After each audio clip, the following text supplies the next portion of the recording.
তুমি মেয়ে, তুমি বিয়ের পরে কোথাও বের হতে পারবে না। তুমি মেয়ে, তুমি কারো কথার উপর জবাব দিতে পারবে না। তুমি মেয়ে, তোমাকে সবকিছু সহ্য করে নিতে হবে।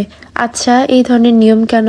আমরা মেয়েরা, আমাদের কি কোনো মন নেই বা কোনো শখ আহ্লাদ নাই? বিয়ের পর প্রতিটা মেয়ের শ্বশুরবাড়ি থেকেই চায় সেই মেয়েটা সবসময় ঘরবন্দি হয়ে থাকবে, ঘরের কাজ নিয়ে থাকবে। কেন আমাদের কি কোনো সময় নেই বা আমাদের জীবন নিয়ে কি আমাদের কোনো ইচ্ছা শখ নেই?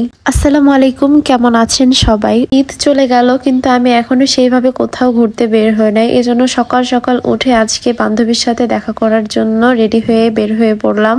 তো হঠাৎ করে আমরা দুই বান্ধবী মিলে প্ল্যান করেছি আমরা আমাদের স্কুলে যাব। গাইস, আমরা এখন বসে আছি আমাদের স্কুলের ক্যাম্পাসের মধ্যে।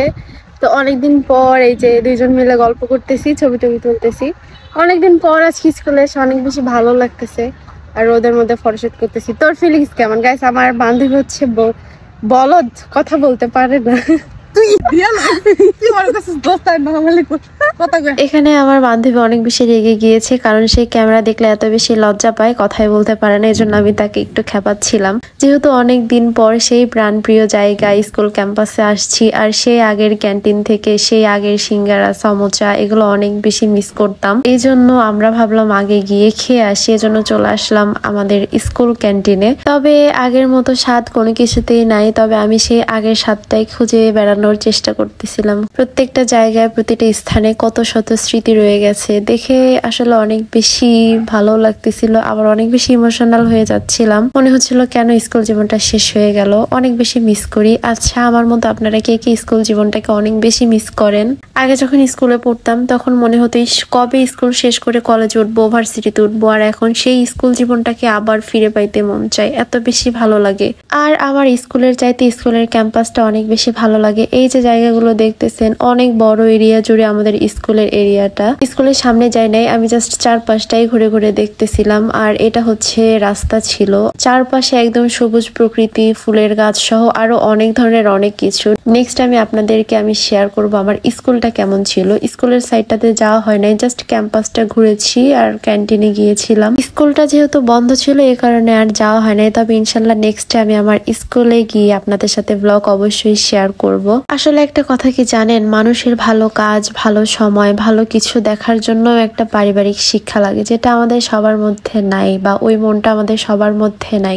আমার জীবন ভাই, আমি যেভাবে ইচ্ছা সেভাবে চলবো। আমাকে নিয়ে আপনাদের এত ভাবার দরকার নাই বা এত কিছু বলার দরকার নাই। আমি ঘুরফির করি সবকিছু বাদ দিয়ে। হ্যাঁ, আমি করি, আপনি তো আর আমার জায়গায় সবকিছু করে দিচ্ছেন না, আমার কাজ আপনি করতেছেন না। আসলে আমাদের আশেপাশে এই ধরনের টক্সিক পিপল সবসময় থাকবে, এগুলো ধরলে চলবে না। তো যাই হোক, ঘুরফির করে বাসায় চলে আসলাম। আর এদিকে বাসায় এসে দেখি অনেক মেঘ লাগাইছে, আর দেখতে দেখতে এই তো রহমতের বৃষ্টিও চলে আসছে। যেহেতু বিকেল টাইমে বৃষ্টিটা এসেছিল, এজন্য আর গোসল করতে পারি নাই, তবে অনেক মনে চাচ্ছিল যদি গোসল করতে পারতাম। বৃষ্টি আমার অনেক বেশি ভালো লাগে, আর বৃষ্টিতে গোসল করতে পারলে তো কোনো কথাই নাই। তবে যেহেতু ঝড় হচ্ছিল, এজন্য আর ভয়ে আমি ছাদেই যাই নাই।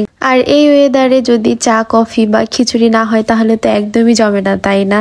চারপাশে বৃষ্টি হচ্ছে, আর এই বৃষ্টির মধ্যে হচ্ছে আমার জামাইয়ের হাতের কফি।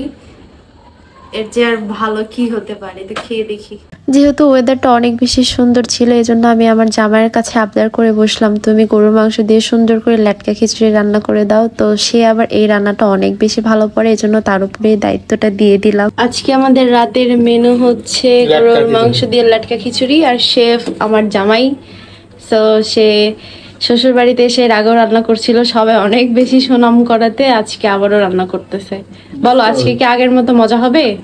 হবে ইনশাআল্লাহ। ইনশাআল্লাহ, আমার হাতে জাদু আছে, বুঝছো? আমার হাতে সে সারাদিন পর বাসা আসছে, একটু রেস্ট করায় তাকে আমরা রান্নাতে লাগিয়ে দিয়েছি। আমার হাতে জাদু আছে, আর সেও এই খাবারটা অনেক বেশি পছন্দ করে। তো দেখা যাক কেমন হয়। এই তো দেখতে দেখতে রান্নাও শেষ হয়ে গেল। আর খিচুড়ির লুকটা কেমন হয়েছে সবাই কিন্তু অবশ্যই জানাবেন। আর আমার মতো কে কে এই ধরনের ওয়েদারে খিচুড়ি খেতে পছন্দ করেন অবশ্যই কিন্তু কমেন্ট করে জানাবেন, আমি অবশ্যই কিন্তু অপেক্ষায় থাকবো। এই তো আজকে সারাদিনের ব্লগটা এতটুকুই ছিল। আপনাদের কাছে কেমন লেগেছে অবশ্যই কিন্তু জানাতে ভুলবেন না। সবাই ভালো থাকবেন, সুস্থ থাকবেন। আল্লাহ হাফিজ।